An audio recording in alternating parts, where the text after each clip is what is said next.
Hello दोस्तों, स्वागत है आपका हमारे चैनल पर। एक रात की बात है, मेरा बड़ा भाई हमारे कमरे में आया। उसे लगा हम सो रहे हैं। कुछ देर तक मुझे और मेरी छोटी बहन को ऊपर से लेकर नीचे तक अजीब सी नज़रों से देखने के बाद वह वापस चला गया। फिर थोड़ी देर बाद मेरी छोटी बहन ने मुझे हल्का सा हिलाया और जब उसे लगा कि मैं अभी सो रही हूँ तो वह भी चुपचाप बेड से उठी और कमरे से बाहर चली गई। ये सब मुझे बहुत अजीब लगा और अब मुझे शक होने लगा कि मेरे बड़े भाई और छोटी बहन के बीच कुछ तो चक्कर चल रहा है। लेकिन उन दोनों को रंगे हाथ पकड़े बिना मैं इसके बारे में किसी को बता भी नहीं सकती थी। मैंने पहले भी कई बार देखा था कि मेरे भाई की नज़र हर वक्त मेरे ऊपर रहती थी। यहाँ तक कि अगर मैं बाथरूम में भी जाती तो उसका ध्यान मेरे ऊपर ही होता था। हमारे माँ बाप की मौत किसी कारणवश 5 साल पहले मौत हो गई थी।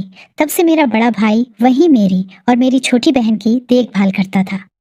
वह मुझसे तो ज्यादा बात नहीं करता था, लेकिन मेरी छोटी बहन के साथ उसे उसकी खूब बनती थी। ऐसे ही एक रात अचानक मेरी आंख खुली तो मैंने देखा कि मेरी छोटी बहन बेड पर नहीं थी। तभी मुझे भैया के कमरे से कोई अजीब सी आवाज़ सुनाई दी। मैं चुपचाप बेड से उठी और दबे पांव अपने कमरे से बाहर निकल आई। जैसे ही मैं बड़े भैया के कमरे की खिड़की से अंदर देखा तो जो मैंने देखा उसे देखकर मेरी रूह कांप गई। मेरा भैया मेरी छोटी बहन के साथ बेड पर सो रहा था। यह देखकर मुझे उस पर बहुत गुस्सा आया, लेकिन सच सबके सामने लाने के लिए मुझे उसके खिलाफ सबूत की ज़रूरत थी। इसलिए उसे रंगे हाथों पकड़ने के लिए उस रात मैंने कोई हलचल नहीं की और चुपचाप वापस आकर अपने कमरे में सो गई। जब अगले दिन मैं अपने बड़े भैया के कमरे के अंदर गई तो वह दोनों एक साथ बैठकर टीवी देख रहे थे। जैसे ही मैं कमरे में गई तो मुझे देखते ही हड़बड़ाहट में बड़े भाई ने जल्दी से टीवी को बंद कर दिया, जैसे टीवी में कुछ गलत देख रहा हो। अब मुझसे रहा नहीं गया और मैंने उससे पूछ ही लिया कि उन दोनों के बीच में आखिर क्या चल रहा है और रात में छोटी बहन उसके साथ उसके कमरे में क्यों सोती है।